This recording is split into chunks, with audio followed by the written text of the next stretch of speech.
আমরা ভারতকে বলতে চাই, ভারত তোমরা বাংলাদেশের দালাল দেখেছো, কিন্তু বাংলাদেশের দামাল ছেলে দেখোনি।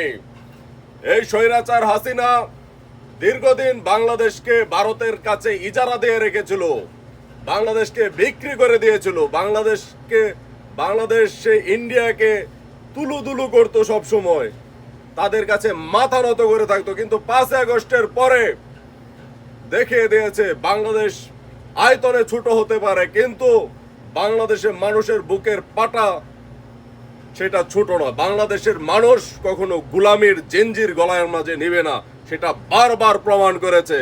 গতকালকে তাদেরকে সে ভারতের দাদাদেরকে পায়ের মাঝে পা ধরে জীবন ভিক্ষা চেয়ে বাংলাদেশ থেকে সেই বিএসএফ এর সদস্যরা প্রাণ বাঁচিয়ে গিয়েছে।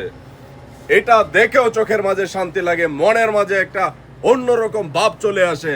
কারণ যারা কিনা চীন বা পাকিস্তান, ভুটান সহ বিভিন্ন দেশের সাথে যায় তারা দাদাগিরি করে, বাংলাদেশকে তাদের একটা অঙ্গরাজ্য মনে করত, সে ভারতকে আজকে পায়ের নিচে নিয়ে এসেছে এই ছাত্র জনতার এই লাল স্বাধীনতা। যারা কিনা যে হাসিনা কিনা ভারত ছাড়া কোনো কিছু বুঝতো না, ভারত যেটা বলতো সেটাই করতো। এখন যেটা স্বামী স্ত্রীর সম্পর্ক ছিল, সেই সম্পর্কের বিচ্ছেদ ঘটে গেছে 5 আগস্টে। এটা মনে রাখতে হবে সেই ভারতের গুমূত্রখোর দাদাদেরকে।